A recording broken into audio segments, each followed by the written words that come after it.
Bonjour tout le monde. Aujourd'hui, je vais vous expliquer le système binaire et le système hexadécimal.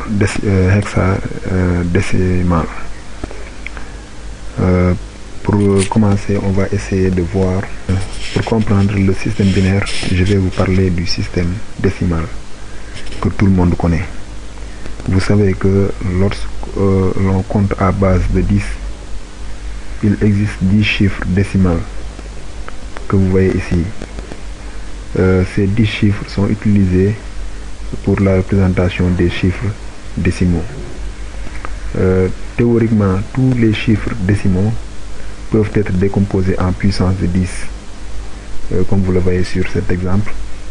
Je n'ai pas le temps de vous lire tout ça, mais comme vous le voyez, 1 peut être écrit 1 fois 10 à la puissance 0, 2 égale 2 à la multiplié, et ainsi de suite. Donc, nous, en tant qu'êtres humains, on utilise le système décimal pour faire nos calculs. Cependant, pour les ordinateurs utilisent le système binaire. Comme vous le voyez ici, le système binaire, dans le système binaire, il n'y a que 2 valeurs qu'on peut utiliser. Ces 2 valeurs, comme vous le voyez, sont 0 et 1. Et ici, on utilise la base de 2 pour la représentation des chiffres binaires. Comme vous le voyez ici, là, 0 peut être écrit comme 0 fois 2 à la puissance 0. 1 égale à 1 multiplié par 2 à la puissance 0.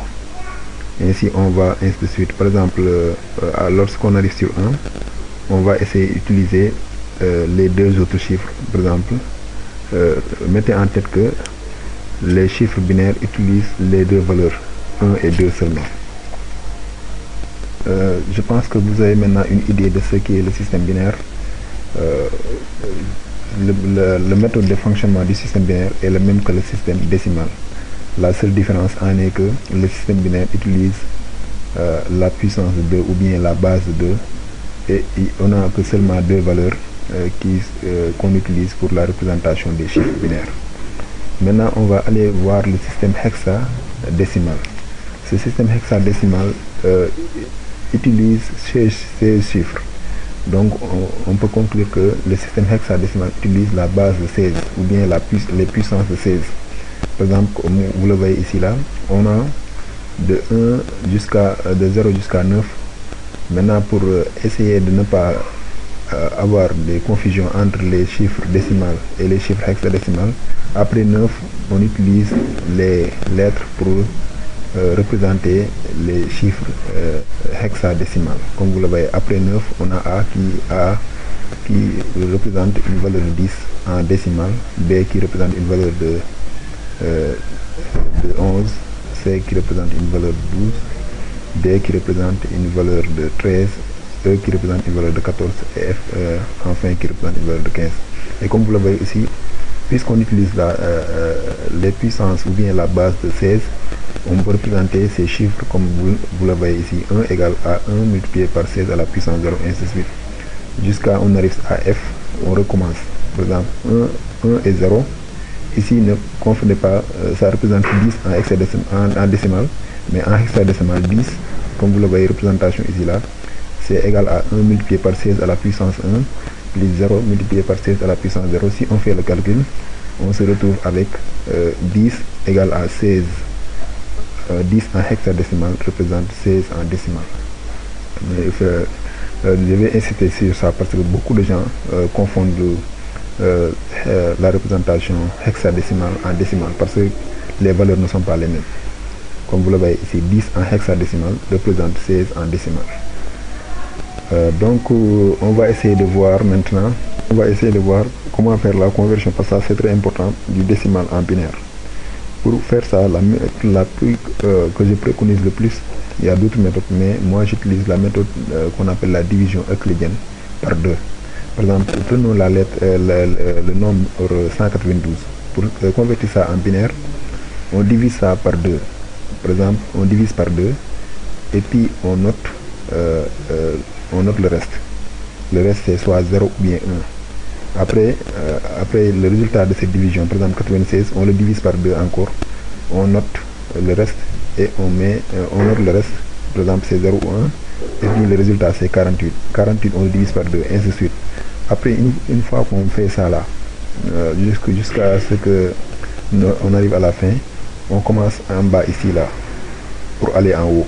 Donc on conclut ici que 192 c'est égal à 8 bits, comme vous le voyez ici, parce que chaque chiffre binaire représente un bit. Comme vous le voyez ici, c'est comme ça qu'on fait la conversion. Une fois que vous avez cette idée là, n'importe quel chiffre décimal qu'on vous donne, vous pouvez faire la conversion binaire. Maintenant on va aller pour finir avec la conversion en décimal, en hexadécimal. Par exemple ici aussi c'est la même méthode qu'on utilise pour la conversion binaire, à part que ici là, au lieu d'utiliser la division euclidienne, moi j'utilise les puissances de 16. Parce qu'ici, avec les hexadécimales, c'est représenté par les puissances ou bien la base de 16. Par exemple, prenons le chiffre décimal 23. Pour le représenter, on sait que 23, on peut avoir 16 à la puissance 1. Donc, on a ici 1 multiplié par 16 à la puissance 1, plus 7 multiplié par 16 à la puissance 0. Parce que le premier rang, c'est 16 à la puissance 0, 16 à la puissance 1, et ainsi de suite. C'est cette méthode-là qu'on peut utiliser, qui est pour moi le plus facile à faire la conversion.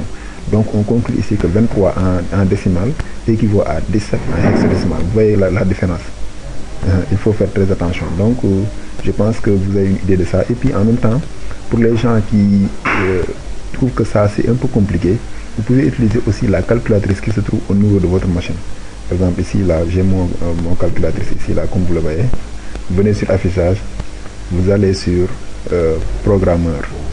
Vous voyez, comme ici on a décimal, on a hexadécimal et puis on a les chiffres binaires. Par exemple si j'écris 192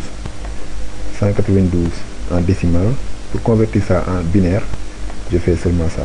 Vous voyez, c'est le même résultat qu'on avait trouvé sur l'exemple que je vais vous montrer. Maintenant, si par exemple 23, c'est 23 qu'on faisait convertir en hexadécimal, si on met 23 et puis on va en hexadécimal, on voit que 23 ça équivaut à 17 en hexadécimal. Et puis notez en même temps que aussi ce système binaire hexadécimal, on va l'utiliser au cours des séances de vidéo que je vais faire à propos par exemple des adresses IP ou bien des adresses MAC des ordinateurs qu'on va utiliser pour faire par exemple la configuration réseau. Merci d'avoir regardé.